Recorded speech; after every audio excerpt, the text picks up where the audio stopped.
Do you think UFOs, the paranormal, weird history, cryptozoology, and outsider art are pretty darn cool? Then you're in the right place. Welcome to High Strangeness with your host, Steve Berg.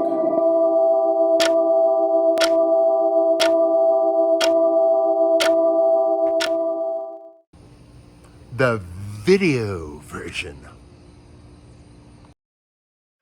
Hello, everyone. Welcome to another episode of High Strangeness. This evening, well, it's actually afternoon, so I just lied. Great. Good track record, Steve. It's been 5 seconds. Evening for me, though. Yeah, exactly. It's It's evening for one of us. Yeah, exactly. Here we go. So it's not a total lie. It's just 2/3 of a lie, folks. Tonight it's a special episode because this is my first roundtable discussion, and my first guest coming straight from the United Kingdom.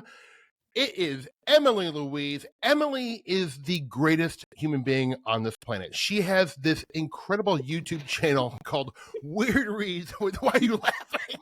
Weird Reads with Emily Louise. Man, making bold claims. Yeah, and then tied for first in as best human being in the entire world is my man from the Adirondacks of New York State, is Rob Kristoffersen. And Rob is the host of the Our Strange Skies podcast and one of the authors of the beautiful comic book, Welcome to UFO People. And I actually would like to point out that Rob is officially the #1 walking encyclopedia of humanoid cases. Did you know that, Rob? Did you know you're #1? I'm that walking encyclopedia that you're going to return 5 years later. Don't worry about it. It's totally fine. That's not true. You're for keepsies, buddy. You are 100% for keepsies. And honestly, though, one of the reasons I want to have these two on is because I have learned such a great deal from both of their work. Emily's documentaries are intimidatingly wonderful. I'm not really sure how one person puts these together. It makes me feel very stupid. And Rob he is... I have never met anyone, and I've met a lot of people in this UFO world, who has such an in-depth knowledge of some of the weirdest humanoid cases I've ever heard. And he's not talking about a lot of the ones we all know. These are ones you'll never hear about. And going back and listening to his catalog on Our Strange Skies is an education. It's like it's the Ivy League of UFO colleges, if that's a thing. Is that a thing? Emily, do you have UFO colleges in the United Kingdom? No, we don't. I wish we did. I know, it'd be incredible. Yeah, it would. So I also do want to make a quick recommendation up top before I forget. Emily and I have gone back and forth and talked about that there is this little hidden gem on YouTube, and it is called New Age Cassette Tapes, parentheses, 1974 to 1992. Rob, I'm mostly making this announcement because I want you to check this out. It is vintage New Age cassette tapes. That's what I need. It is so pleasant to read to. If you're on newspapers.com, like I am, I usually spend at least 3 hours a day on that, just looking through old articles. This music puts you in the zone. Emily can attest to it. It does. I literally had it on like about an hour ago when I was writing a script. It is the best. It is. It's a great way to wake up. Yeah.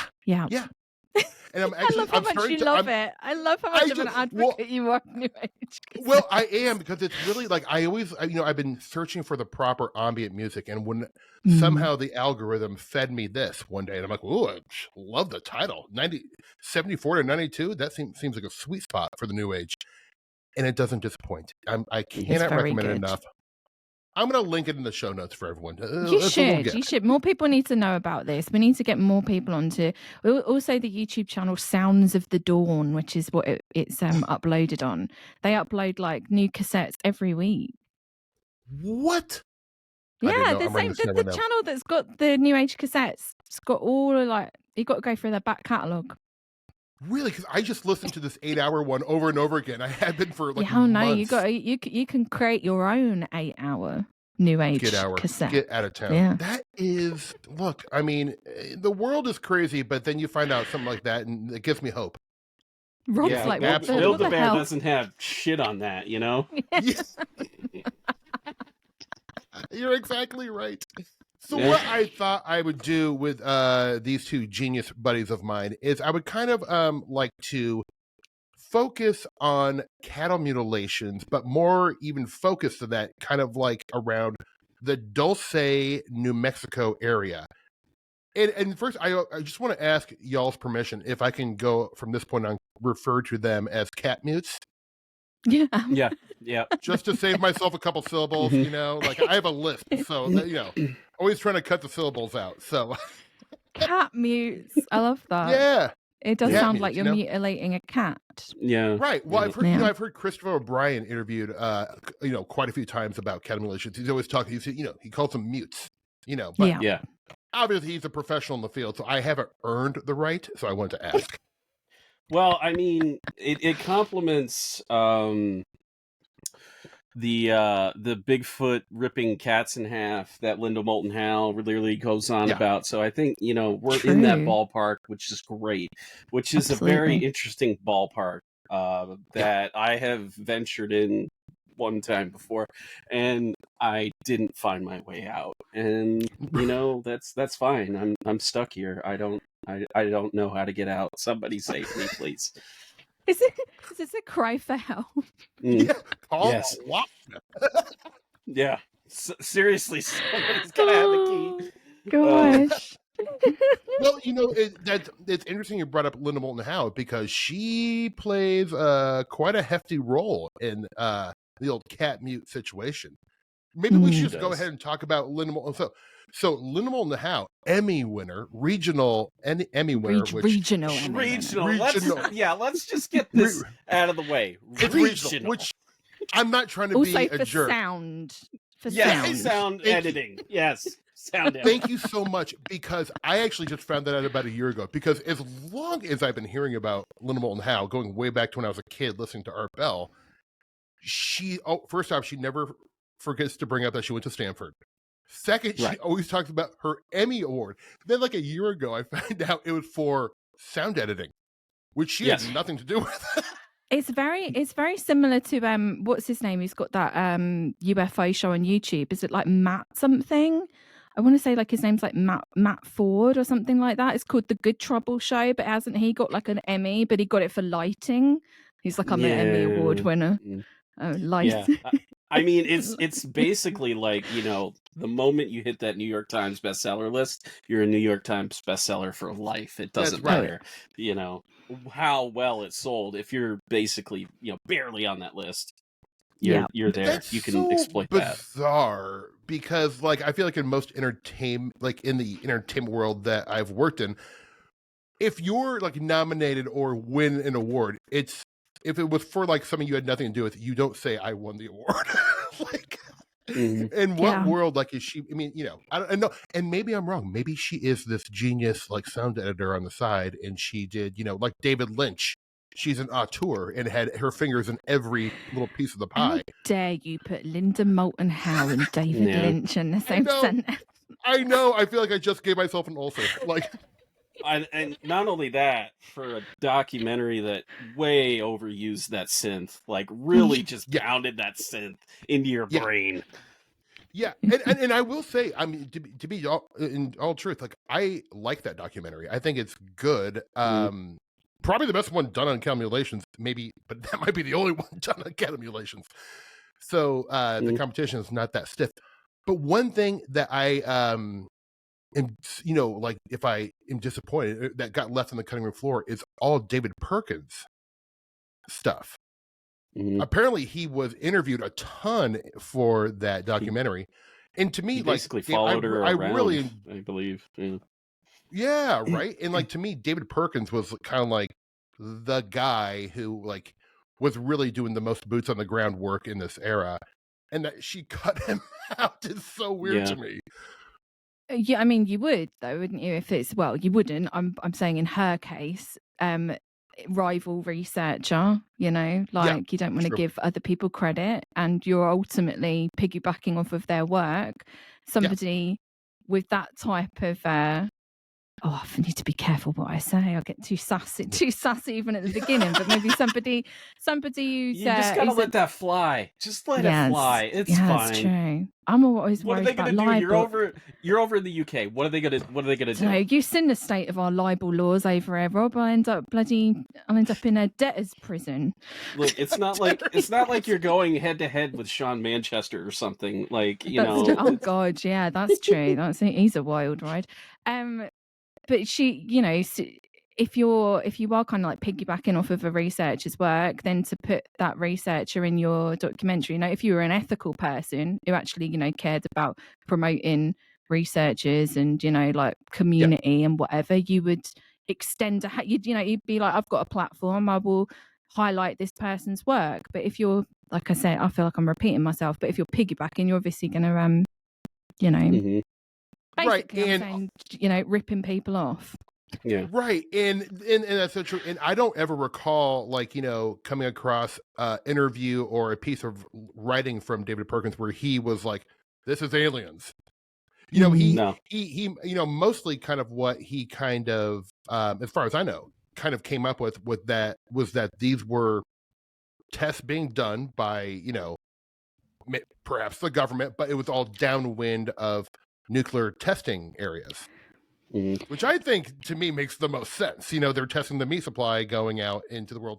But David Perkins also left, 5% or whatever open to his kind of Gaia hypothesis, which is interesting, for sure. But there's I definitely think that there was, I don't know if like he promoted like an alien hypothesis, but it's definitely, like it was one of the hypotheses that was being like kind of bandied around. I feel like, his work was definitely more grounded, but unfortunately in that world of cattle mutilations, you do get lumped in with a lot of, very out there ideas, some of which could be real. Like it's like that Gaia hypothesis, right? It's like, okay, if I put my skeptical brain on, I'm like, no, absolutely not. But it's also an interesting theory, right? It is. Like, it's unique, at least. Yeah. Right. Yeah.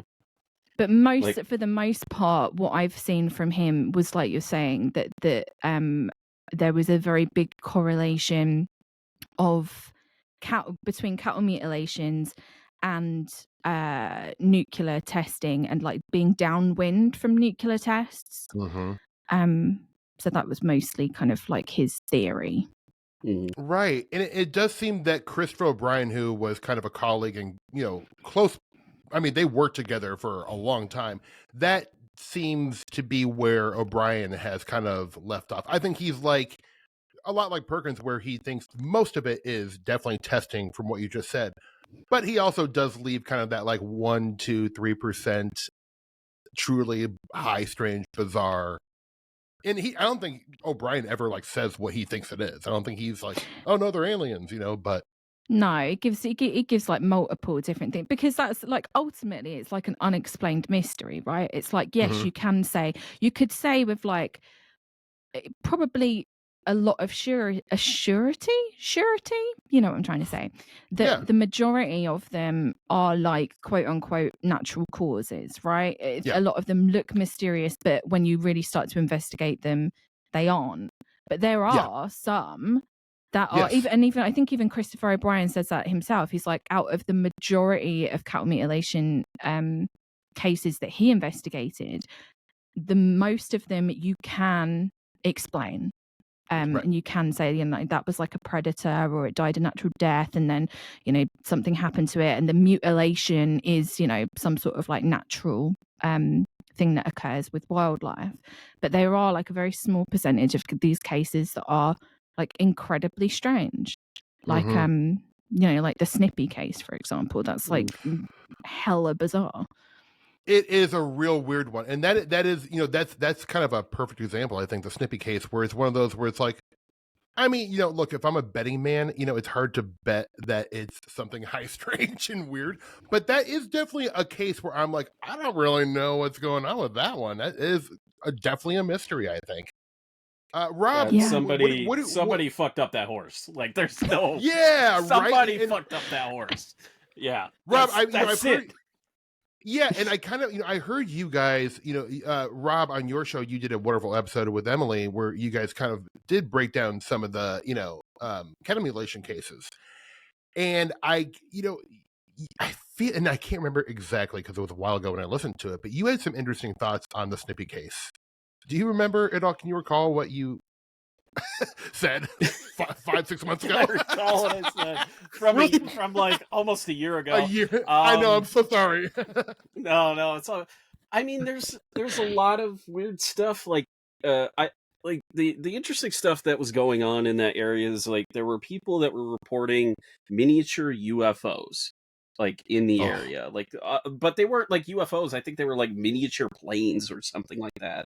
So Beautiful. like kind of like early drone technology or something like that, which is very weird. There is some, if I recall correctly, some like they used a Geiger counter and it started going like nuts in certain areas. There were burnt patches on their property and such, and like just in the way that horse was found. I mean, the time period that they give for her disappearance is like, I think like 1 to 2 days or something like that, and that's kind of interesting there. But like the theory that somebody came by and it was like a mercy killing is like the horse is fine, why are we killing the horse like all of a sudden? But just in like the way that it was found and those other mitigating factors, not to mention that there are there's that whole Men in Black scenario with a script or like it was like they found some diary, writing. wasn't it? Yeah, Nellie's diary, the horse owner. Nellie Lewis's diary in like an outhouse. And they supposedly find this diary, they bring it inside, and then people see these two guys that are on this property that they just bought, didn't know who they were, just like walking away, and this diary disappears. There's a lot of very strange and weird elements in that case, and not to mention what year was this in the late 60s or 67 or 50s? Yeah, 67. Okay, yeah. The Summer of Love. Ironically. Summer of Love. Lot of UFOs, Mothman hanging out, just like a lot of weird stuff going on that just kind of like added to it, which is really weird within the tapestry of things, especially when you go back and you look at like even the 1973 stuff when it starts to really take off again. Like there's this gap, this real gap between Snippy and then when these cattle mutilations really start to take off. It's like from 67 to, you had one town in, I think it was Wisconsin, that was blaming like I think it was like a wolfman or a vampire or something like that. I forget like exactly what it was, but it's in one of Christopher O'Brien's books. And then it really just like starts to take off 72, 73. So like that gap is very interesting right there.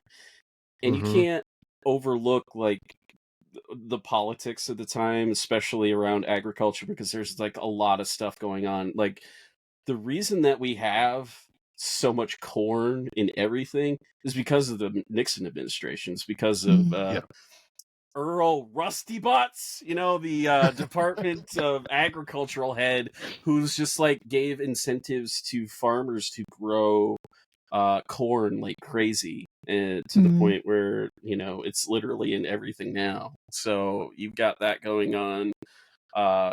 There was a lot of cattle ranchers had a real tough time in the 70s. So well, I mean, that was during the whole Sagebrush Rebellion too, kind of like in that era too. And like, the oil crisis, grain prices were extremely high. So it like, I think, and I'm not the person who pointed this out, I can't remember who did, but like it almost cost more to bring a cow to slaughter than, or it was easier for them to collect insurance than to bring it to, to term or whatever, And Chris O'Brien points out that like ranches are, I can't remember the wording he used, but basically like you're talking about like a community of people that were already very like predisposed to not trust in the government for a variety of different reasons. There was things like I think it's called the Skull Island sheep kill, and it was like nerve agent that was sprayed out of a plane. I can't remember. Like, yeah, and it ended up killing like so many. Like, I mean, we're talking like thousands of sheep. I think that was in like yeah. That was Where 60... was this? I have not heard of this. I want to say it was 67 too, or 68, somewhere in the late 60s. Around that time. Yeah. What the heck? Where was this, that Emily? place? Area 52. Skull Valley. Yeah, Skull Valley. Is that? I can't remember exactly where state? That was. Okay, yeah. Skull Valley. Wow, that is. I didn't know about that. That's crazy. That's not great. 6,000 sheep apparently. Oh my God, that is gonna put somebody out of business. That's not good. Absolutely. Yeah. So you're doing you know like and also there's a lot of other things that were going on around that kind of time, like especially like into the 70s as well. Like you have like that also kind of stoked a lot of distrust, rightfully so, of the federal government. Things like, you know, like the MK Ultra revelations that were happening, the church committee, right, finding out about all these horrific things that the intelligence agencies were doing. Like you can't look at it in a vacuum, right? Because, you know, a lot of people tend to go like, oh, it's just conspiracy theory, distrusting the government's conspiracy theory. And it's like, okay, but look at all of the things that have led people to distrust, right? Like all especially of those in the things 70s. it's happening like a perfect storm. And then there's a lot of like environmental regulations that came in as well around that like time of the which obviously kickstarted the Sagebrush Rebellion. I can't remember what the acts are off the top of my head, but it's basically like limiting ranches grazing on public lands. That's exactly what it was. Yeah. Yep. Yeah. And that was like, a big deal because they were taking away like huge, like, you know, hundreds of acres from their grazing areas, which was totally screwing their business. You're right. Yeah. And then like a lot of that as well was kind of like stoked by private companies, like oil and gas companies, to be like, to almost be like, you know, that this stuff shouldn't be controlled by the federal government. It should be sold off and put into private hands. And, you know, we can't, we can't trust the federal government kind of stuff, which, you know, like I said, doesn't happen in a vacuum. But it's this kind of feeling of like, that a lot of ranchers had, is like the federal government is intruding on my life and my right to graze cattle, and the federal government's also lying to me, and I'm seeing it on the news constantly. And you know, all of that stuff kind of stokes distrust, and a lot of the, you know, cattle mutilations became this kind of you know, like a perfect storm kind of thing, especially with the theories around the government's potentially doing it. And in some cases, I think that there is evidence, or there was evidence, that there was some sort of human involvement that wasn't kind of like a satanic ritual or anything, other theories that were kind of bandied around, that it was something more professional. And that is kind of highlighted in the work of David Perkins, is kind of, you know, pointing out the proximity to nuclear testing. And it's like, if you've got a fear that something may have gone into the meat supply, which is then going out to the general public, you know, it's kind of a perfect way to test and look and see whether anything, you know, whether there's any kind of like nuclear effects or anything else. You know, things like mad cow disease, like the prion disease stuff as well. There's just so much. Because that's popping up all at the same time. Like those diseases are emerging at the same time. So and I think makes a lot people of sense. need to remember too that I think the second most powerful and well-financed lobby in the United States is the cattle lobby. So they have millions and billions to spend to influence politicians and all kinds of people to keep things under wraps. So, you know, like, I mean, yeah, it's probably an impossible thing to take on. One thing I actually don't know. So during this era, and I know I kind of feel that there's a correlation with the rise in the militia movement and cattle mutilations. Just like, I study a lot of Nebraska, and I was reading some old articles in newspapers.com from the 70s last night, and it does seem like that a lot of rural ranchers and farmers in at least western Nebraska were banding together and forming groups and arming themselves and shooting at helicopters, and they were super paranoid. But they were like, look, no one's going to help us, so we have to do this ourselves. And and I definitely think it kind of fomented this group of people to band together with who are have similar interests at hand. And yeah, I mean, it's just to me it seems like I mean, I don't know that to be a fact that militias were started because of cattle mutilations. But it's all kind of linked in. Yeah, it's all kind of linked in together. Because it's like I said, this idea that the government is intruding on your life, right? If you're a rancher and you're out in not to say the middle of nowhere in a derogatory term, but you're out on the plains, as it were, you've got a vast amount of land, you're already kind of predisposed to being quite independent, right? And a lot of like I said before, there's a lot of anxiety when you see certain legislation being passed, but whether it's good or bad, I'm not going to argue that, but just seeing it from their perspective, you're starting to see an encroachment, right? And that's when it kind of it's all to do with, I guess, pressure points and pain points that then extremist groups will then come in and exploit. And it happens constantly. It's a ranch has got a grievance, right? It may be a right grievance or a wrong grievance, right? It doesn't matter, but they've got an issue that they're upset with, kind of militia movement, hardcore libertarian movement, whatever you want to call it, can then very easily sweep in and exploit that real issue that person has and kind of send them down a path that becomes very kind of dangerous. And it happens constantly. It's and like we said, a lot of these things are happening at the same time, and you do have a rise of militia movements. You've got things like Soldier of Fortune magazine and these kind of mercenaries and all of this stuff happening at around the same time. That's my it's very fascinating.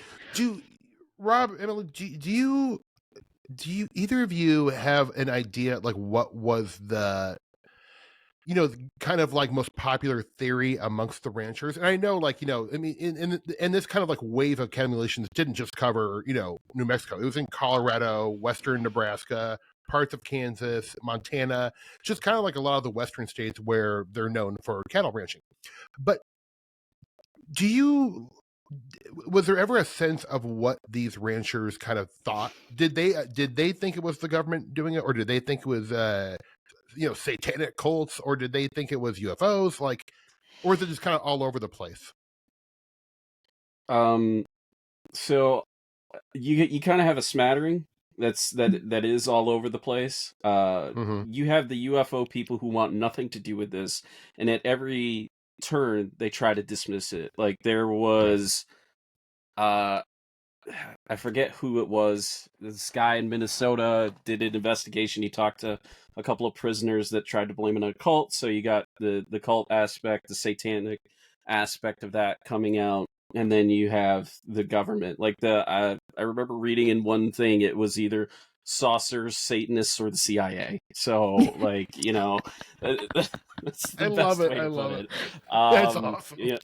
Yeah, looking back over my notes, quote, most theories centered on the litany of saucers, Satanists, or the CIA. Many communities divided into 4 camps. Those who believed the mutes were the work of space aliens and flying saucers collecting cow parts for reasons unknown.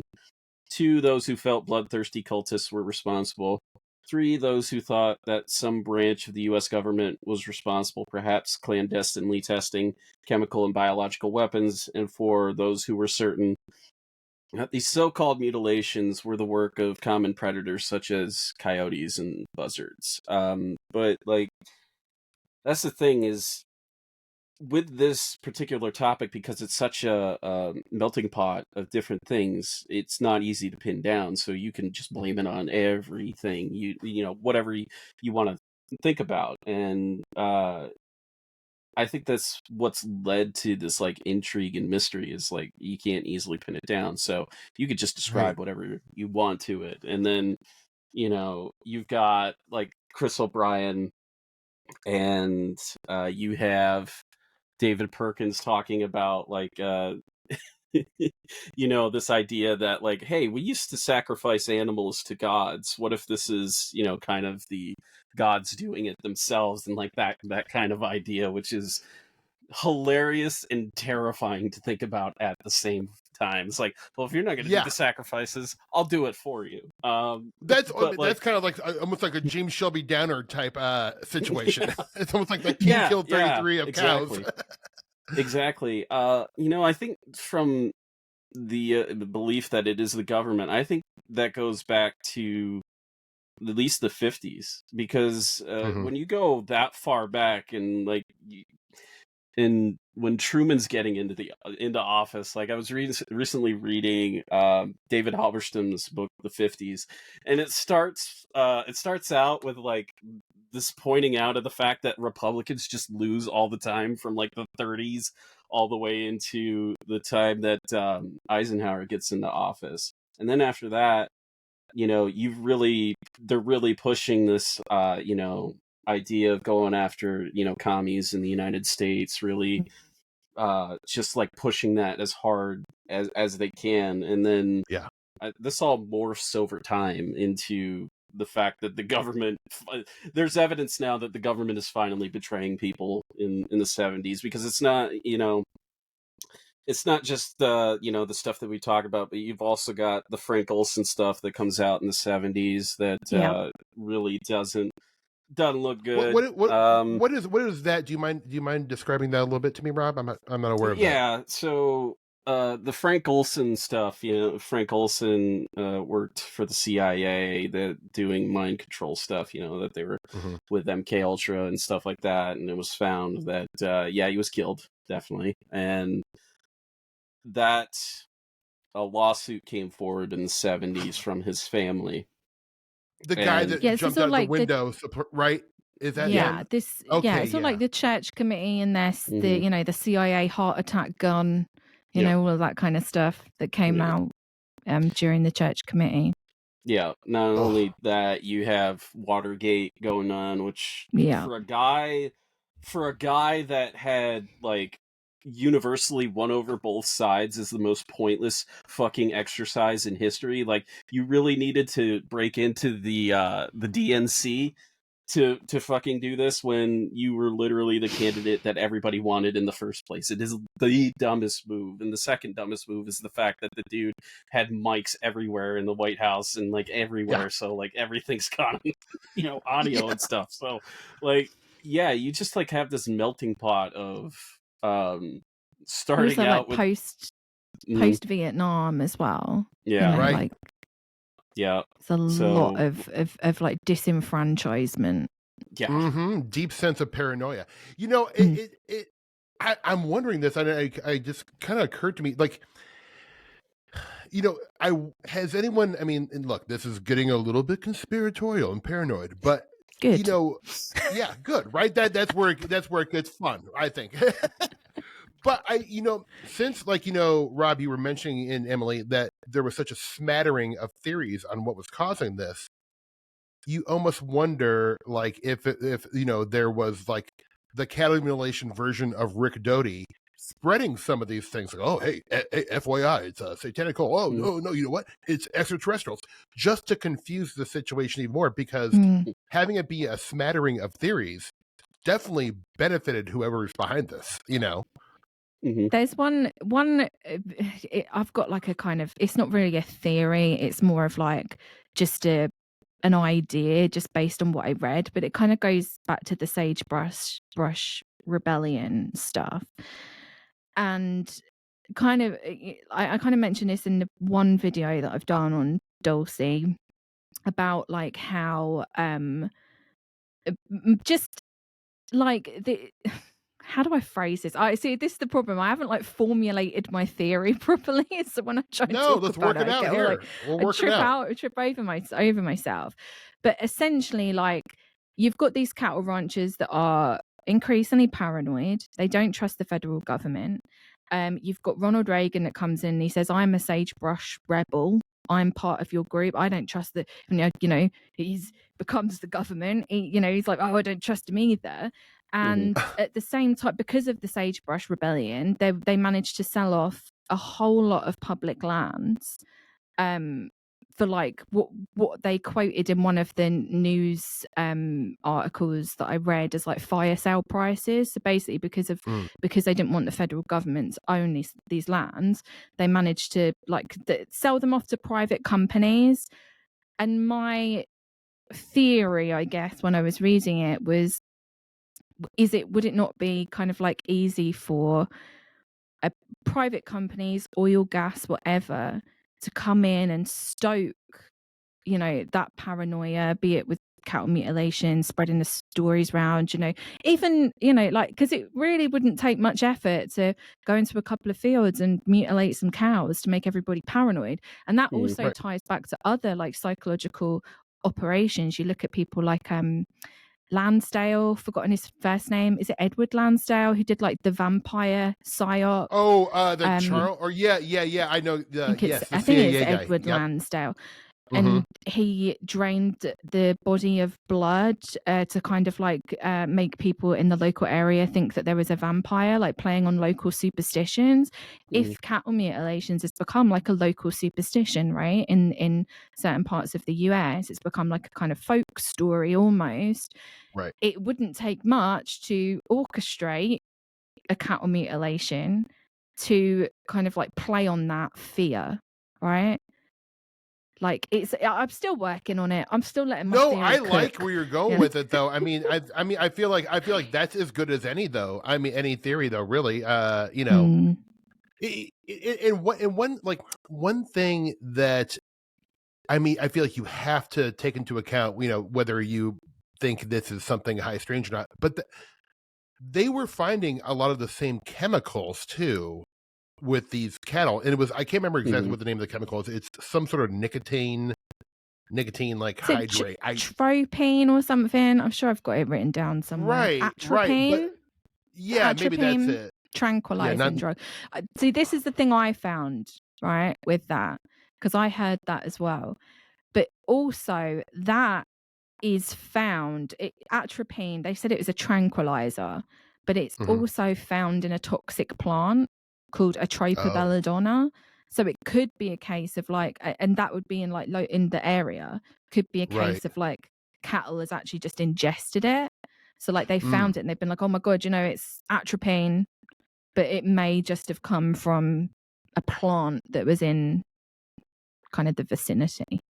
Okay, interesting. Very interesting. There's so many different things. And also the thing I found about this, and there's a really good book called Mute Evidence that kind of covers a lot of this, is that when this was all going on, it kind of it became very kind of like circular. So one story would get picked up and it is kind of circulated amongst, researchers, people that were investigating at the time. And it almost became like a kind of closed circle, like a feedback loop, where people were kind of repeating the same thing over and over again until it basically gets picked up as fact. So it's like even now, right? It's like with the atropine thing, it's like if you hear it from somebody like a Linda Moulton Howe, or anyone that was involved at the time, you kind of think like, oh, that's, piques your interest, because you're like, oh, that was a pattern. But what they leave out a lot of important details, and it's quite a good book. It's like, it's skeptical, but it's not like, I wouldn't say it's like, it's quite debunky, because they do manage to kind of, they poke a lot of holes in a lot of stories, but I think for good reason. I don't think it was done, and I think the writers of that book didn't intend to do that. They kind of started out wanting to investigate the cattle mutilation mystery, kind of being intrigued by it, same way that a lot of people are. But it's the same. I find it's like, cattle mutilations, UFOs, all of that kind of stuff. It's like when you kind of pick apart these stories that become very, very, very popular, cases that become very, very popular, you start to see that it's like not, there's a lot of detail left out of like mainstream retellings of these cases that can kind of when you start to unravel them, you're like, oh, okay, I can see why you left that out, because that completely destroys your hypothesis. Yeah. Oh, you mean like Yeah. when Dave Paulides goes and makes a documentary and he uses one guy's mysterious disappearance in Medicine Bow National Forest, and it turns out that his body was found like 2 months before the documentary came out. Yeah, when you do that, it kind of changes your narrative a little bit. Yeah, exactly. Good God, is that true? I mean, I shouldn't be surprised. That guy is a piece of work. Quick we could just story. say it. He's a piece of shit. Piece of shit. I don't care. Yeah, I don't care. Let's say it. Yeah. Dude, literally one time, being. I used to go when I lived in LA. I used to go like every month. It was actually great. It was like, it wasn't MUFON, but it was like a local it was called UPARS, and I can't remember what. Unexplained Paranormal Alien, something like that. But they kind of like left MUFON, I think, because they didn't like the leadership, which bravo to them. But they would have guest speakers once a month at this Methodist church in the San Fernando Valley. And I would always go. I never missed one. And they would have great speakers. But one time they had David Paulides on, and it was a packed house, because it was like, this is probably like 12 years ago, and his popularity was his star was rising in the coast to coast world. And he, for the first 20 minutes, I'm not even joking, and this is to a new agey California crowd, he went and he talked about firearms. And he was like, you are an idiot if you're not armed with at least 2 guns anytime you step into a wooded area. And everyone was just like, oh my God, this guy is like foaming at the mouth. He was like sweating and like yelling at the audience to go out after this meeting and go get armed up. And I'm like, wow, what an insane message. Like when I did the David Rydell episode, it's episode 163, and I was interviewing him for it. David's YouTube channel is the most unhinged place I've ever seen, because it's really him just spouting off. And it was just after he came out with that article in the Huffington Post about his dad being Pat McGuire and what that all entails. And he goes on this rant about because David, he grew up in a cult, and there's a lot of abuse there and stuff, and he had really complicated feelings about it. And if you think about it, when you read that article, it's not overtly negative towards Pat in any way, other than he lived poor for a long time. But Dave Paulides goes on and does all these YouTube videos are short. He'll talk about a case for 12 or 15 minutes. And he's talking about this, and he's literally threatening David on this YouTube video. And I'm like, good God, I'm losing my goddamn mind here, because it's I just want to go to a con and punch him in the fucking face at this point. I don't care. Yeah. It's so bad. It's bad. It's really bad. And they've allowed this violent, just nastiness. And I know that it's always been present. I guess maybe now we can see it a lot clearer. But it's it's just awful. I would love to be able to go to UFO conference or somewhere like that. But the way that they also treat people that are remotely skeptical is just fucking insane. It is. And I don't understand it. I really don't. You have to be able to I don't personally believe a lot of UFO stories, right? I think there's a lot of things that that are unexplainable, but my personal take is that they're just that, unexplainable, right? A lot of people see me as very much on the skeptical side, and I think I probably am. But it's I'm not. I've always tried to be respectful to people. I never want to, kind of pick apart people's individual stories and, defame them or anything like that. But I wouldn't particularly feel very safe at a MUFON conference, for example, because of the way that they treat skeptics there. Yeah. Well, here's a great example, and I won't go into too much details because it's not my story. But I'm not. Are you guys aware of who Michael Huntington is? Yeah. Mm, Yeah. yeah. He's he's a he got. I like Michael. He's always kind of like bringing up very logical questions to the disclosure community, and he's very unpopular with them. Right. And so I'm But anyways, I think he was at a conference this weekend with his family, with his kids, and I can't remember the guy's name, but like he was like basically like almost nearly physically attacked because he was Rob Heatherly, asking, I think it was. yeah, I mean he was asking like normal questions, like where is your evidence for these incredible But claims you're not allowed you to ask that, Steve. You No. can't ask that. No, it's That's crazy not though. acceptable. But I feel like if you're into this stuff and into like mystery and the mystery of it, and look, let's face it, like when we boil it all down, I think if you're into UFOs, even just like the world, and even if you're skeptical, but you have this genuine love for mystery, and part of mystery is asking questions like, well, how did you Exactly. arrive at this determination?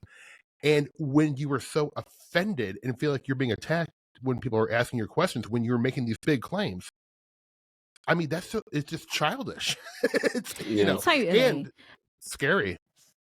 I think the skeptical community could approach the topic with a lot more empathy and a bit more like when I say like skeptical community, I kind of refer more to like the kind of like the skeptical community that I don't want to associate myself with, like Michael Shermer, all of those kind of guys that are very like vehemently skeptical about almost everything.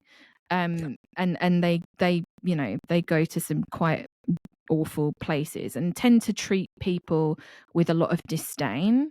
And I can see why a lot of people that believe, especially on the kind of disclosure side, right, can get very angry with that kind of skepticism. I get that, but still, like, there has to be room for skepticism in this conversation, right? Especially when ufology tends to hold up these figures from the military and intelligence communities as like the arbiters of truth, they're holding up people like David Grush and all of those kind of people as these are the people we need to listen to. And it's like, no, we really need to be even more skeptical about those people.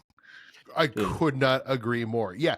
When the disclosure community to me kind of, puts out this air of like, if you question someone from the military or the CIA, then you're just like a troll. Like but to me, it's like, these are the people, in my opinion, we should be questioning a lot more, especially given the history of their involvement with UFOs. So it's like, have you read any books? Like, like it's, I mean, like, but this isn't like hard stuff to understand. I don't think, I guess, if you've been paying attention at all. Right. Rob, do you have any thoughts on this? Yeah, and I think like from a certain sect of the skeptical community, I think part of the distrust comes from like half the time they're like a lot of theories are just like half-brained bullshit, like that a lot of people just like throw out there. Like, I'm all for the skepticism, but if your skepticism is very poorly researched, not very well explained, well, it's not anywhere closely remotely valid to anything that I'm willing to accept, which is,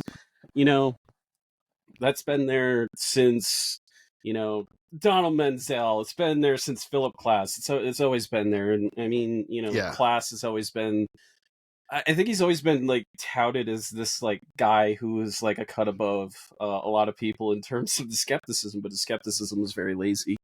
I can respect people that put a lot of time and effort into thinking about this. And I mean, this is on the other side of, the believer aspect too. If you're blindly believing everything, then you're going to fall for everything. Yeah. And that's a problem. That's a definite problem.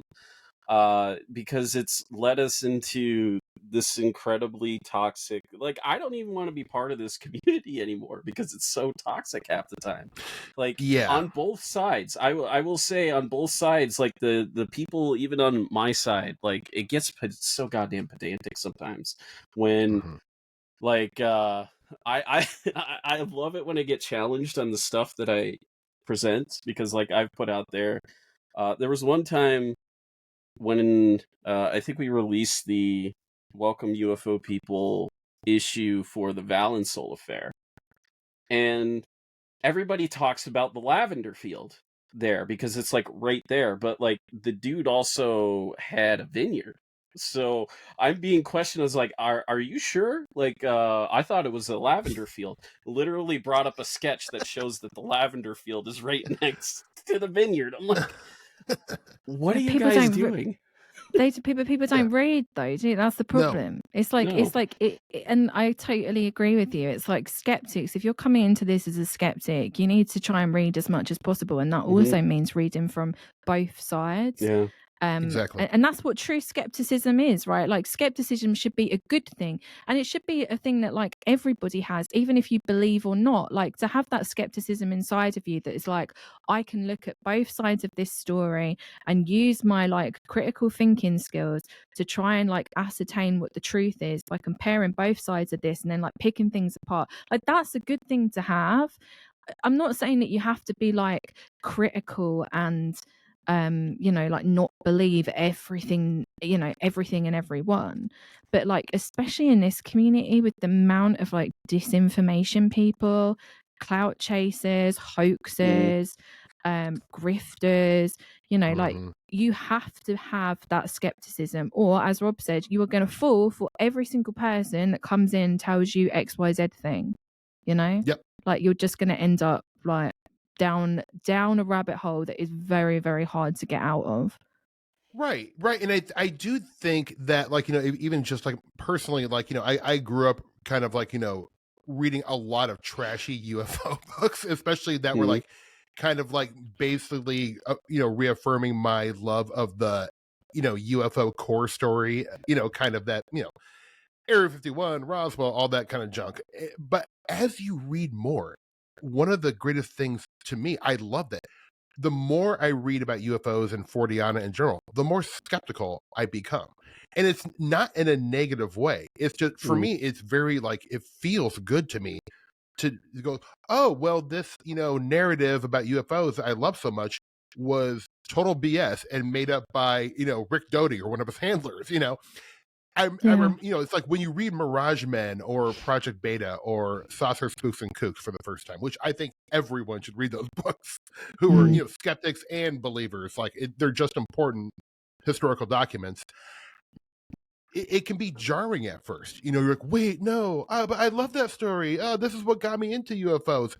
It's okay to let those things you love die, but still move forward with a genuine interest. So I don't see in like I feel like there's like this negative attitude towards enlightening yourself about these topics with a lot of these people because they just stay in their one tiny little lane of belief, and it also just seems a very boring way to be into this stuff.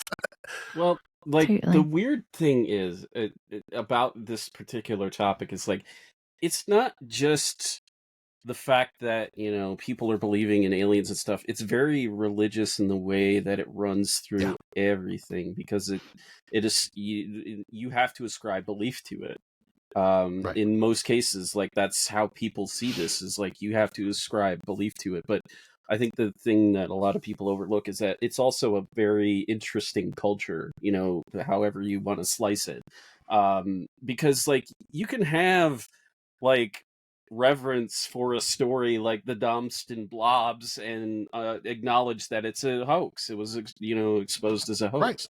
Right. You can hold those two things together and you could still have your beliefs about all this stuff because like these stories emerge in their time periods and it's a great and interesting view of what those time periods are and kind of what people are believing and such like that, and like how belief in like UFOs and aliens kinds of evolves over like the 40s, 50s, 60s, and 70s, and then it just turns into the garbage pile of crap that came from the late 70s, 80s, 90s, and like it really is an interesting exercise in watching how people evolve a culture and to see what that culture turns into, because like I could go look for like the interesting weird one-off cases where, you know, people are having encounters with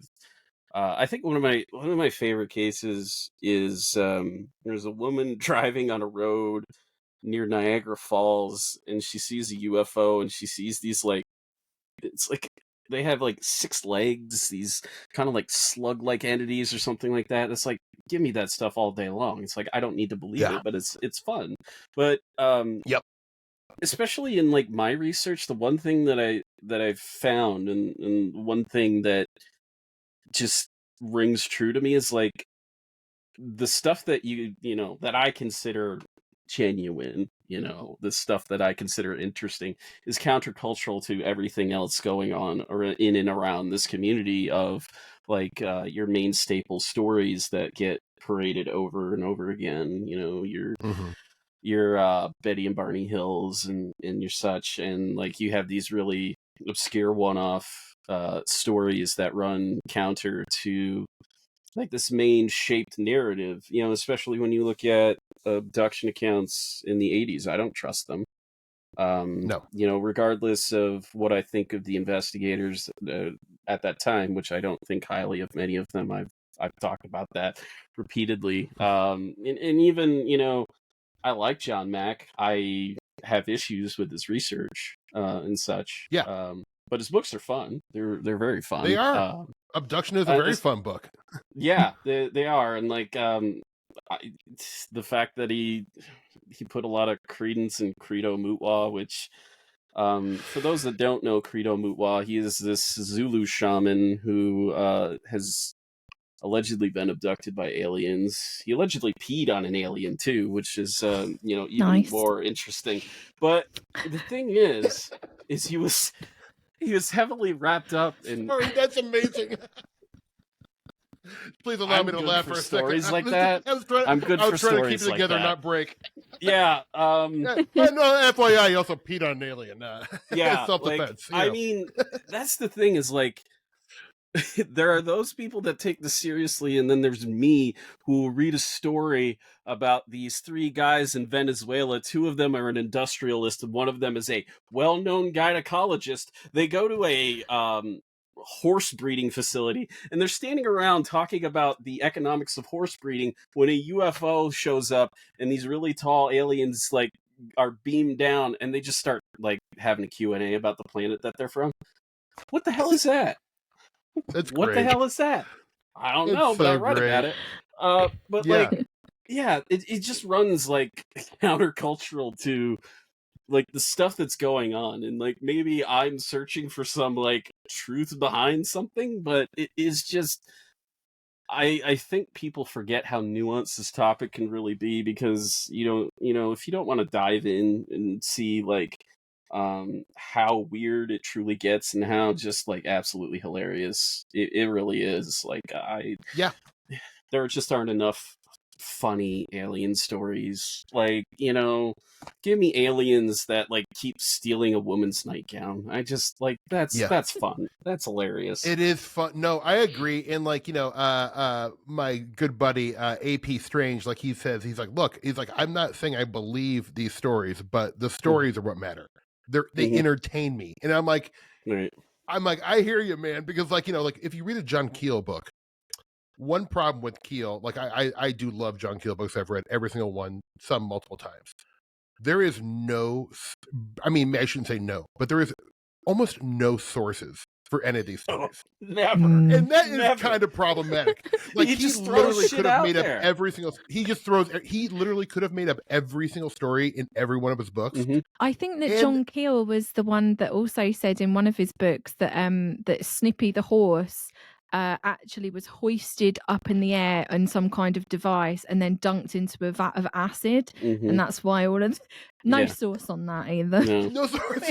No, just the most unhinged stuff. But like at this, like that's also the kind of like writers that emerged out of that time period. Yeah, there were the good ones that did a lot of research, and then you got like Brad Steiger, who like is as much to blame for the starseed bullshit as anybody. Like he was there, and absolutely. Like, The more I think about Brad Steiger, the less I hold him in regard, just because of that stuff. Like, yeah, he wrote a lot of entertaining books. He wrote about like everything. He was a true 40 and through.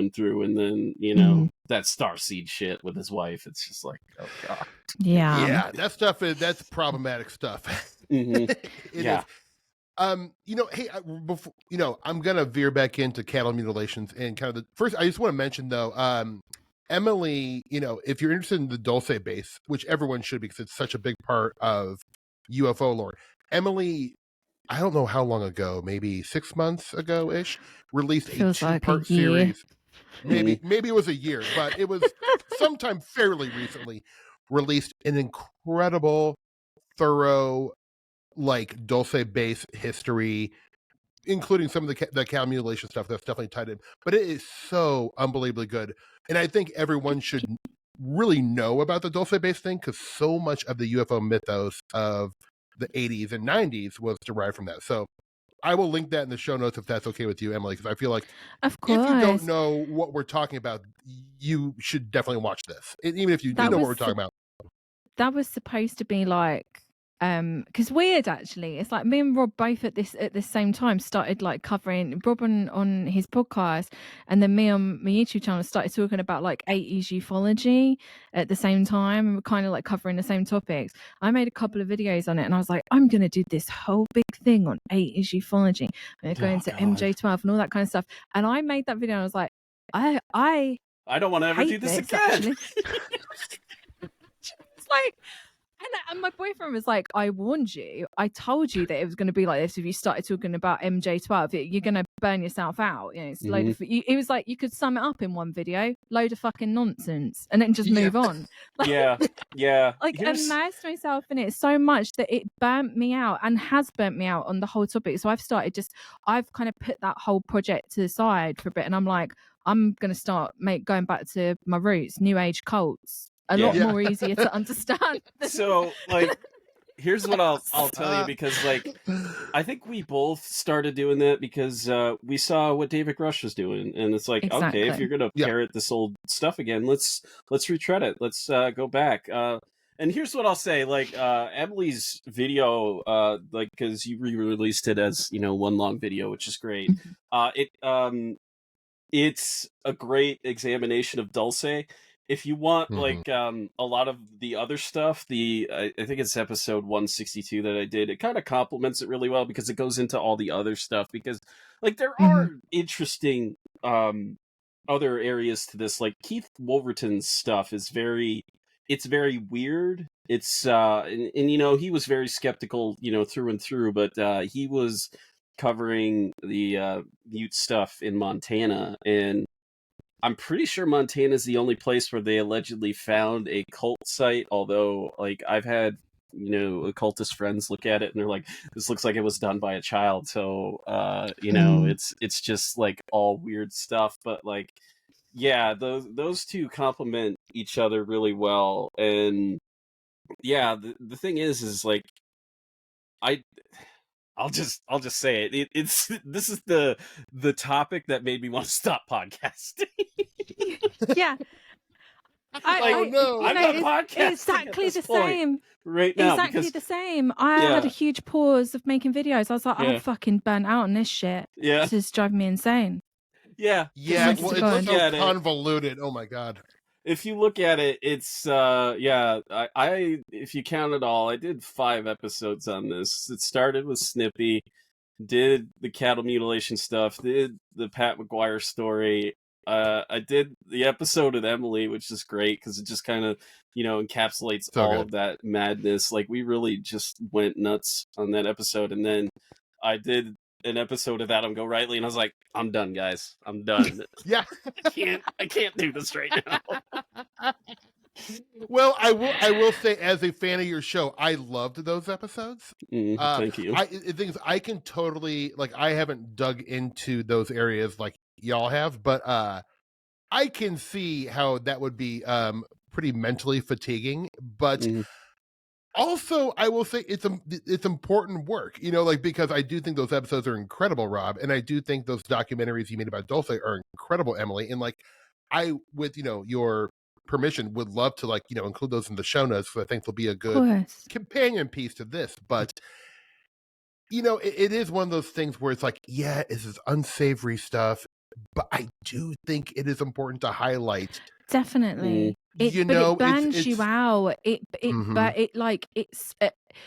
I think the thing that burns you out is that there are so many layers to it, and so many different stories, so much disinformation, and so many connections to weird other stuff. So you can't look at it in a vacuum. I'm going to look at this through the lens of ufology. You have to bring in everything else, history of what was going on at the time, political stuff, espionage stuff with the CIA, all of these different things that come in, and it is a lot, and it's so much to unpack. And it's I don't know if you guys ever heard of a guy called Tom Whitmore. He's been supposedly writing a book on MJ12 for ages, but it cracks me up because he's got a blog where he does progress reports, and I'm like, he's been going for about 3 years. So we can chalk that up to we got George R. Martin, we've got Patrick Rothfuss, and then we got this guy. Yeah. You're never getting that 6th book, people. It's never happening. Yeah. He's probably going through a bottle of bourbon a day, just trying to cope. Yeah, and the thing is, what's hilarious is every time he talks about it, it's well, it keeps getting longer. It's as long as it's really long. Yeah. Yeah, because it never ends. I mean, you keep on people. I mean, Emily, you keep on discovering new things too. You sent me a month ago a little clip or a little piece you found that William Moore, Jimmy Shanderay, and Robert Collins were making a documentary. What was it? What was it? And it was the same name. Oh, it was the same name as Dodie and Robert Collins' book. Yeah, but it was a documentary with the same title. Exempt from Disclosure. It was going to be made by Peter Leone Productions, and they were going to film it. I can't remember what year 1996 that came out. Wow. Because a lot of people say that Bill Moore kind of dropped off the scene after 1989, but he didn't. He kept going for quite a while. And then there's this weird newspaper clip where it says the novel Exempt from Disclosure. That book didn't come out until the early 2000s, I don't think. And there is no novel called Exempt from Disclosure by Jamie Shanderay and William L. Moore is going to be made into a feature flick. So that makes me think was Bill Moore and Jamie Shanderay something to do with Doty and Collins's book Exempt from Disclosure? Yeah, well, especially in the context of the quote unquote Pratt tapes, it goes back that far, especially in that presentation. I think one thing that just blows my freaking mind about all of this is that, we look at all the people within the UFO community that got fooled by this, but there was one person outside the UFO community that got fooled by it, and that's Howard Blum. And he ended up writing that book Out There, which has a lot of MJ12 stuff in it. And it's hilarious because if you go to his website, he doesn't list that book on there because it's an embarrassment. Oh, really? Yeah. Oh, wow. I mean, I haven't read it, but I've been told to not bother reading it. But I might give it a read at some point. In the sense that you're watching a real journalist get fooled in real time on this bullshit with a bunch of because it wasn't just MJ12. It was other people saying that the government was investigating UFOs and stuff at the time. So it's kind of that narrative wrapped up into the MJ12 stuff. But it is hilarious to watch him do it, mostly because at this time he's really not that great a writer. So the book is just it's not great, but it's a fun read. It really is a fun read, and essential in that idea of the people that the stuff fooled, and really seeing how far it goes, because it just seems like he was just it almost seems like you do something on a dare, just feed it to this guy, see what happens, and stuff like that. So it makes me laugh every time. I have a question for you. I wrote down. I just want to ask this, and I'm going to kind of drift us back into cattle or cat mutes. But I'm wondering because like the Satanic Panic, it's kind of known for being an '80s phenomenon. But I wonder if part of the Satanic Panic was derived from cattle mutilations. I mean, like, was there? I mean, not that it was necessarily a panic in the '70s, but a lot. Even just going back and like looking at a lot of the Nebraska newspapers that were covering the cattle mutilations in the '70s, one of the first things they mentioned in almost all these papers is that it was satanic ritual abuse.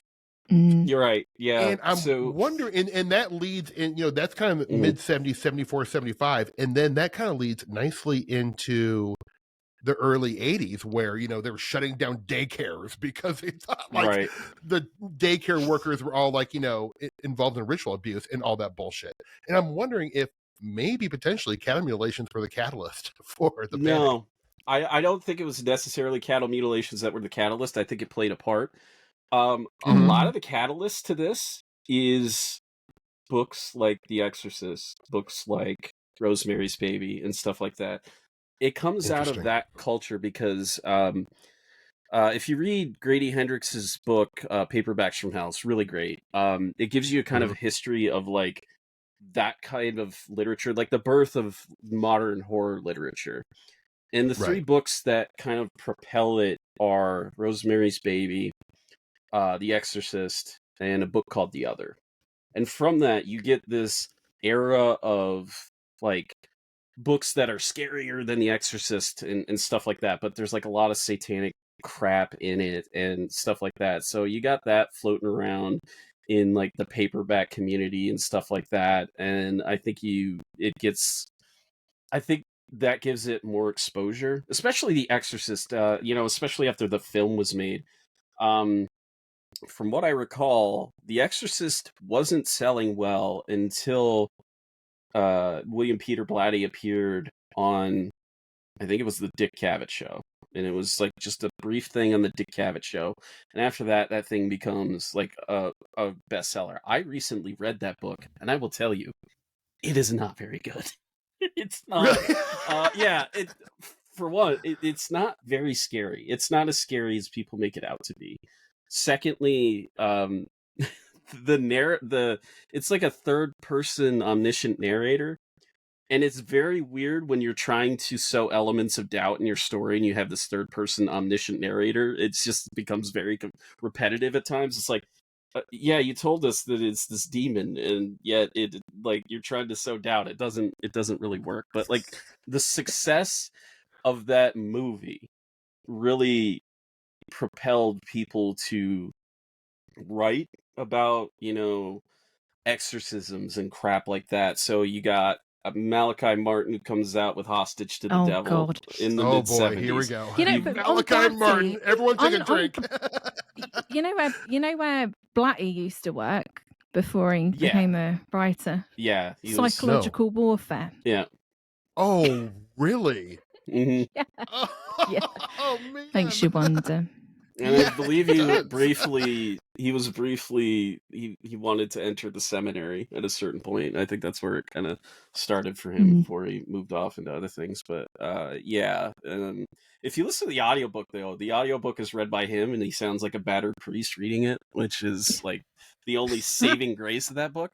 But like, after that, like, you also have that book, The People of the Lie, which is forget who wrote that. People of the Lie. Hold on, because it's gonna drive me nuts. But I don't think I've ever heard of that one. So it became a real. It's by a guy named Scott Peck, who I believe was a psychologist. But People of the Lie is like his essential belief in, like, because he was a hardcore Christian, so his essential belief in exorcisms and stuff like that. That definitely contributed to it, but it's largely just how it emerged in the culture. And I think because it was emerging around the same time, you had cattle mutilations getting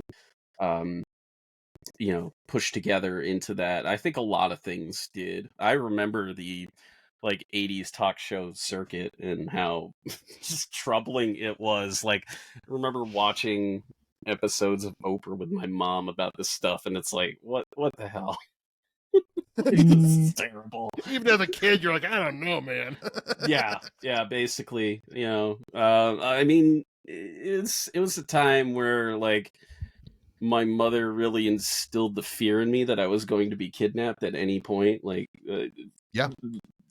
For real, we used to watch shows like that all the time, and yeah, that feeling went into later in life. I remember, just as an aside, when I turned 21, I was in college at the time, and my mom was one of those people that wanted me to check in multiple times a day. Didn't check in at all that day. Came home, she slapped me right in the face. My gosh. Yeah. Whoa. She thought you were kidnapped.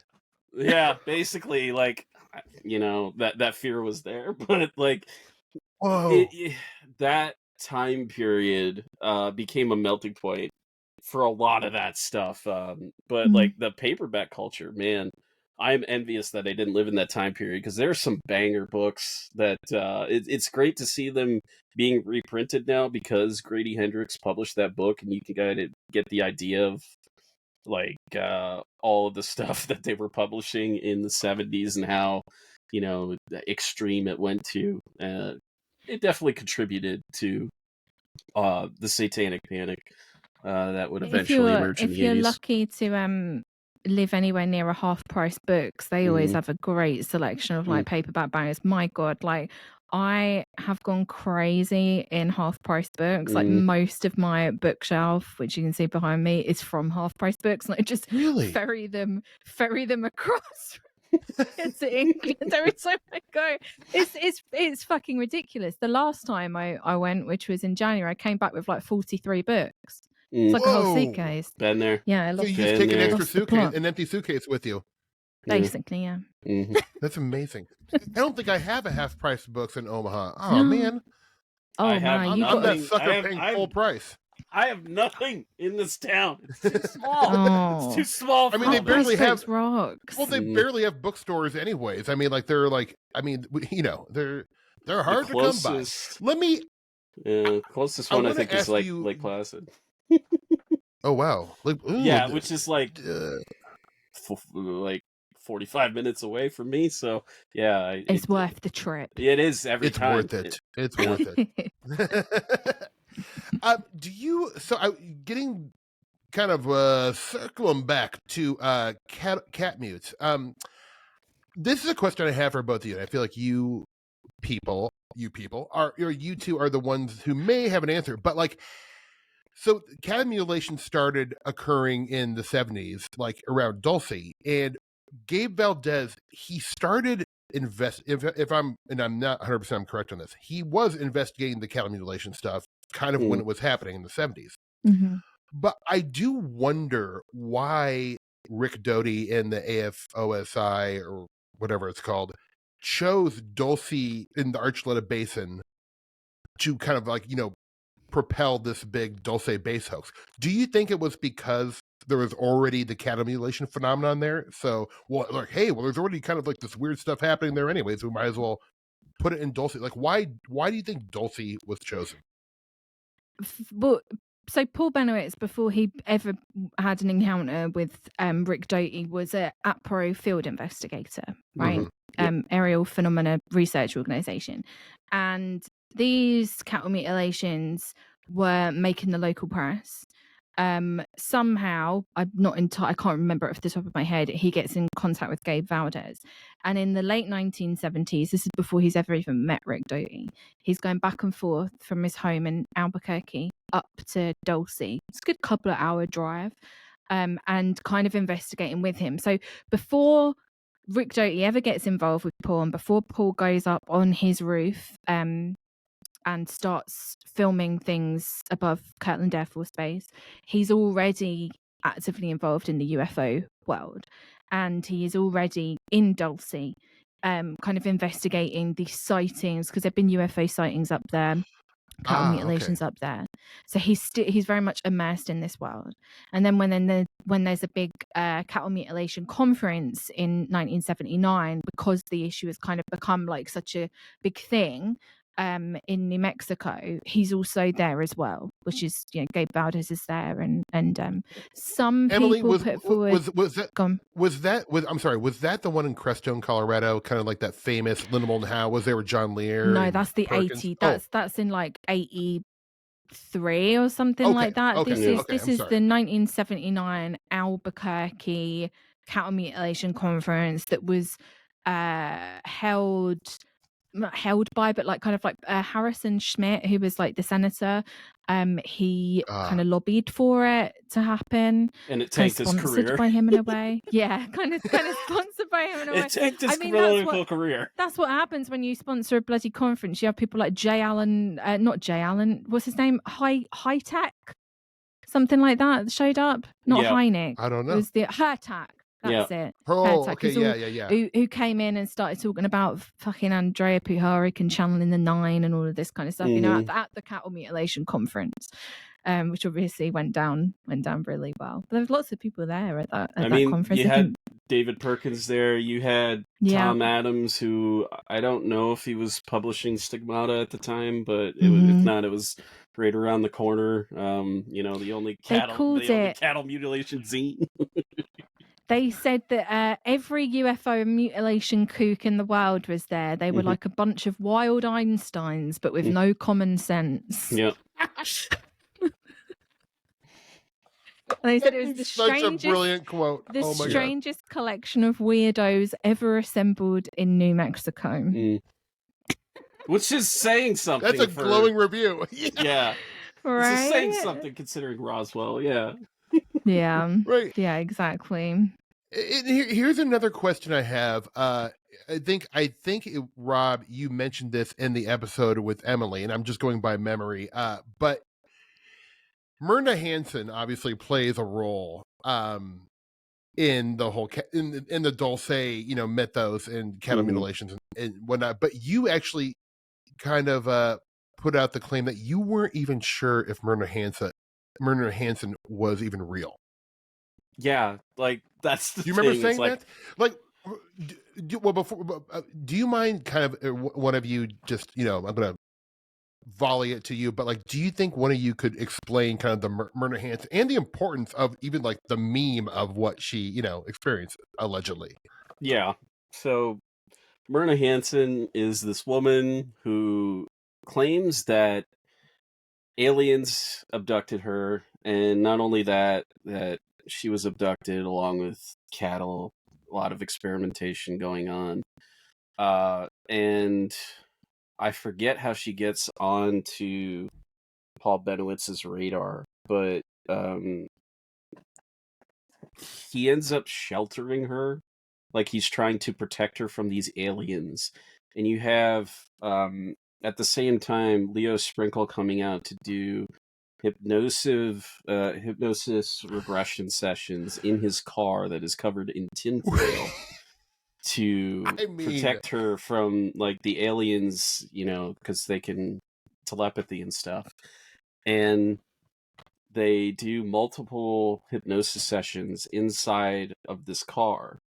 And the weird thing is, every single story of cattle mutilations being linked to alien abductions comes from one man. One man, Leo Sprinkle. There are only three that I've ever actually seen. Like, when you read through the stuff, it's not actually that common that you find people saying, "Oh, I got abducted with cattle." But there are three people that Leo Sprinkle hypnotized that claim that they did this. You got Judy Doherty, who was, I think, the first person that he did. Pat McGuire and Myrna Hansen. Those are the only three. And all of a sudden it becomes the big part of the myth, is that, you know, it's all connected. So, and didn't she also just, it was, and I might be confusing this because, my God, this stuff is so complicated and convoluted. But did Myrna actually, with regression, didn't she say she like kind of saw the inner workings of Dulce and saw like, Yeah, that's with underground, like, everything. liquid and like, human body parts.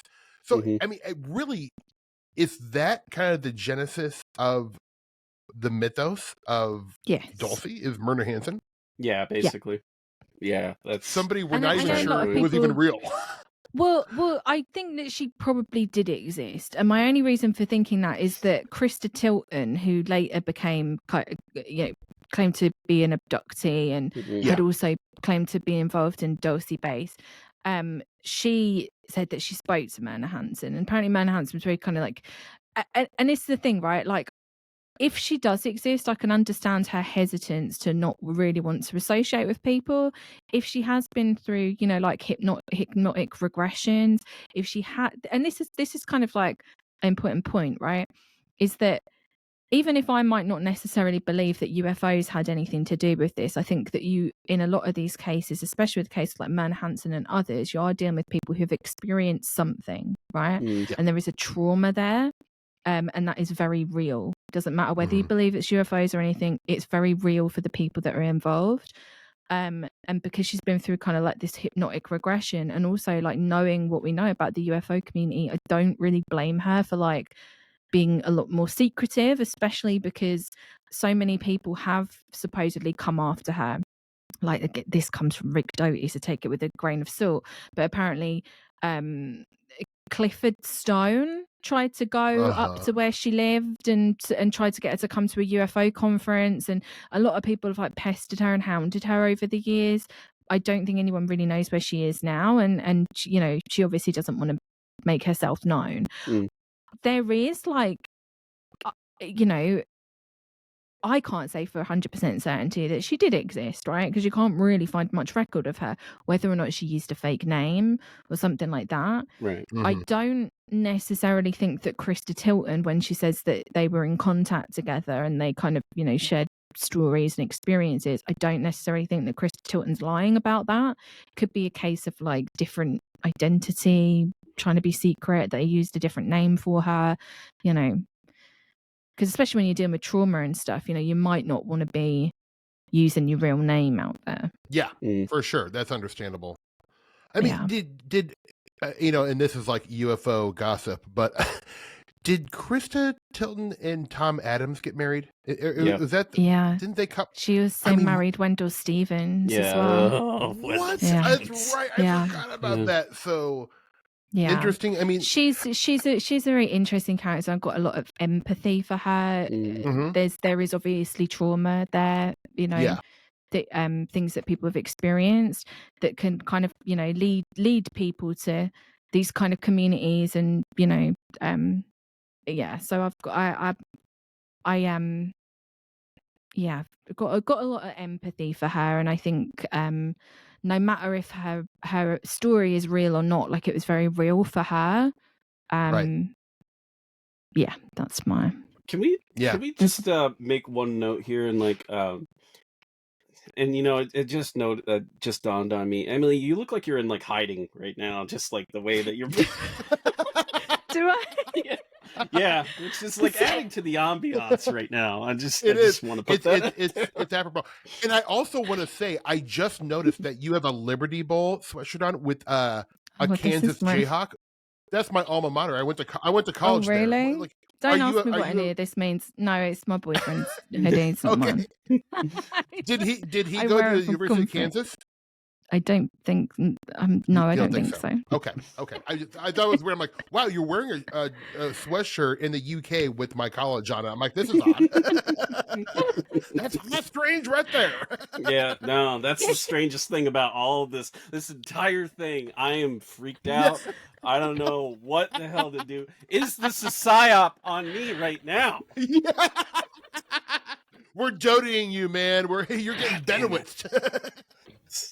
If I get somebody knocking on my door, trying to give me hypnosis, we've got a problem. Our friendship's been jammed this entire time. I'm in my cozy era. I've got this hoodie on, Scooby-Doo pajama pants, like ambient lighting. Yeah. You got to be It's comfortable to divine. talk about this stuff. You know, these Absolutely. are hard topics. You know, we don't stand on ceremony here at High Strangeness. No, you can't. Well, you know, so really, I can't tell who in your mind. What I mean, like, I guess if I'm thinking back, where I first heard of Dulcie when I was like young was Phil Schneider. Oh yeah, because I feel like at least like in popular UFO culture, to me it seems like Phil Schneider made it a little bit more. Like by the time Dulcie was happening in the '80s with Benowitz and all that stuff, but then it seemed like it died down. But then Phil Schneider was like, no, I'm going to pick up this ball and run with it. He was and I that is a person I definitely feel sorry for, because it's pretty clear to me that he had some extreme mental health issues, and yeah, I don't need to go into too many details. You can read Saucer Spooks and Kooks to learn more about his background. But I'm trying to think of like who really like blew up this story, because at the time Benowitz was not like really like. I mean, at least maybe people older than I. But as a kid, I didn't know who Paul Benowitz was until I read Project Beta. Right. No, and yeah. I mean, I think although he's a lot of the God, I'm just stumbling over every word that I say. Like a lot of the stories now all kind of originate with him. Not all of them, but like a lot of like the kind of popularized lore of UFOs, kind of like the X-Files style UFOs. You can trace the majority of that back to him, and obviously like Stringfield as well with like crash retrievals and all of that kind of stuff. But a lot of the very like conspiracy, the government are hiding this from you and the government are involved and there's this secret group that are covering up UFOs, that is Benowitz. But it's like those stories kind of make their way into the general culture of UFOs, and then it becomes like a kind of folklore at that point, right? Because it's like it's been said so, and this is also the time in the 80s, kind of like what we were talking about before we started recording, of like there's kind of like zines, right? Magazines, newsletters, all of that kind of stuff are being printed. So it's kind of like it does become like folklore. It starts off as disinformation, deliberately seeded disinformation that comes from Air Force Office of Special Investigations. And then within the wider UFO community, it then becomes picked up and turned into, the disinformation works perfectly and it does its job because everybody picks it up and runs with it and starts, building their own lore on top of it. Yep. It all just goes a little bit crazy. Yeah, it's like a game of telephone. Everyone's adding their little pieces to it, and basically, I mean, I fully expect it. I fully expect it to make a comeback like any day now, where people are going. I won't mention names, but I have some ideas of who's going to start bringing this stuff back up. And it's already here. It's never left. Is it really? Are people still talking about Dulcie as real? Oh yeah, Dulcie, NJ12, everything never leaves. No, it never leaves. Yeah. It's always there. It's always there. And the thing is like, Benowitz is kind of the best example, but we have evidence of this going back further with like, the Emmenegger stuff. That's like 75. Yeah. So that's a very true. Example of the government doing that, because that is government. There's nobody else doing that. And like, you also have that story where they said, well, we gave it to Walt Disney back in the day, and we're like, yeah, we're gonna have you do all this stuff. So there you have even more elements of that myth. So like it just seems like we got the one that got exposed as the fall guy, Rick Doty here. Not to say that he didn't do a lot of bad stuff, but there are other people in this story that we don't know about, that we'll never know about, that is troubling. And it leads to the fact that, they've been doing this for quite a while now, and Yeah. it really makes you wonder if they're still doing it, because it seems definitely like they are. So Oh, absolutely. I yeah. definitely think they are. I think that you can point to quite a lot of cases, but I think probably one of the most recent ones is like Chris Bledsoe and Diana Pasolka and people like that who are kind of being led down the garden path by people with a lot of military and intelligence connections. And now it makes me wonder, am I being misled on this? Am I one of these people? What is going... Man, this I swear if there's a knock on your door, Rob. This episode is my unraveling. God damn it. Oh my God. Guys, this has been so much fun. We covered a lot of ground. I could talk to y'all forever. You guys are two of the most knowledgeable people about all these topics and the history of UFOs and all this Forteana weirdness that we love. But You're I do quite knowledgeable yourself. Yeah. Oh, well, you stop. I'm okay. I do okay. He does okay. He just does okay. I've never heard such an absurd statement in all my life. I'm trying, baby. I'm trying. But you're not trying. No, seriously though. Oh man, thanks. But I would just impress upon anyone listening to this. Please, I hope there's someone listening to this. That both y'all work. Sorry. I don't do improv anymore, so I got to do bits on this, unfortunately, and people have to put up with it. I'm happy to be an audience for that. I really am. Okay, good Lord. But I would just really impress upon people the importance of, Rob's podcast and Emily's YouTube channel. When I get frustrated by the current temperature of mainstream ufology and these topics, I always go back to the work that both of you do and a handful of other people. But it is so important. It's your work is keeping me interested and fed in these topics that I love.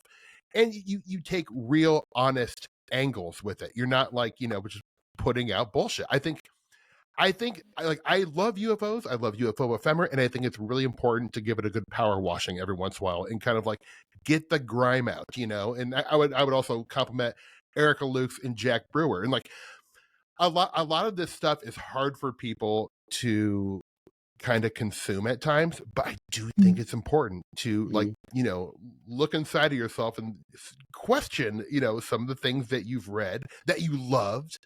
And I just think what you guys are doing is so important. So thank you so much for joining me and giving me your expertise and your time. You're welcome. Thanks for having me. Yeah, I appreciate it, dude. Trust no one. Don't even trust me. Yeah, don't trust anything you've heard on this hour and a half, hour and 40 minutes. Yeah. And if you get abducted, pee on an alien is my advice. What else are you gonna do? It's very David Wilcock-esque, that.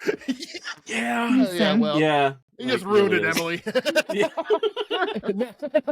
That guy. I didn't say why I thought Credo Mutwa was BS. It's because he was wrapped up in David Icke for a long time. Oh, great. There you go. Great. Yeah. That basically just throws everything out the window. That guy is a psychopath. In fact, I think, Emily, you posted a video of him in a cave, talking about Satanists and stuff. Oh yeah, when he was recently? he was trying to drive out the demons. He was going, "You bloody prats, you bloody idiots." And I praise it. The guy is one of the producers at Iconic, which is the streaming service that he's got. They DM'd me about this time last year, being like, "Can you come on our shows, talk about cults?" And I was like, I firstly replied, I was like, "Are you taking a piss?" And then he replied back, he was like, No, I'm totally serious. We'd love for you to come on. And I sent him this basically a diatribe back, just being like, I would never go on your show in a million fucking years, even if you paid me. Yeah. Good for you. That's Good for fair. you. I don't take any joy in admitting this, but I used to own a copy of the David Icke's seminal DVD, The Reptilian Agenda, which is where I saw all that Credo Mutwa stuff. I watched all of that as well. I made it through an hour and 45 minutes before I actually took the DVD and threw it in the trash. Like, I took a video of me throwing it in the trash because that's where it belongs. But man, like, this is what I want to impress upon anybody listening. To anybody that does this kind of work, you should really give it up to them, because look, our mental health is not great. Okay, we have read things that are not great, and we all need the support. So please support us. Very true. Yes, help us. You guys are the best. Hey, so before we leave, can Emily, will you tell the folks where they can find your work, please? Yes, you can find me on Weird Raids with Emily Louise on YouTube, and shitposting on Twitter. Shitposting. And I'll put all the links in the. Rob, how about you, buddy?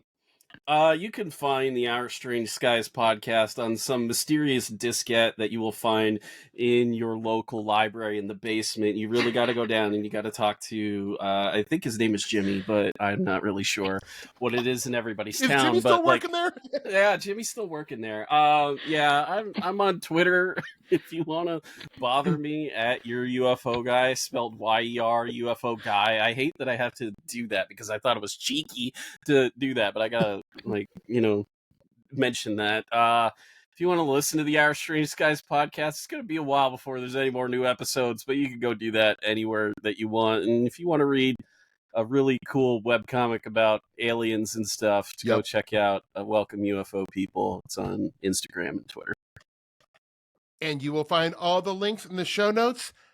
Y'all, thank you so much. This has been too much fun. I needed this. It's good to laugh about this stuff sometimes. Man, it's therapeutic. Completely. Yeah. Oh, I feel great. Oh, you guys are the best. Everyone, thank you so much for listening. Everyone, enjoy your dinner tonight. Goodbye. Bye.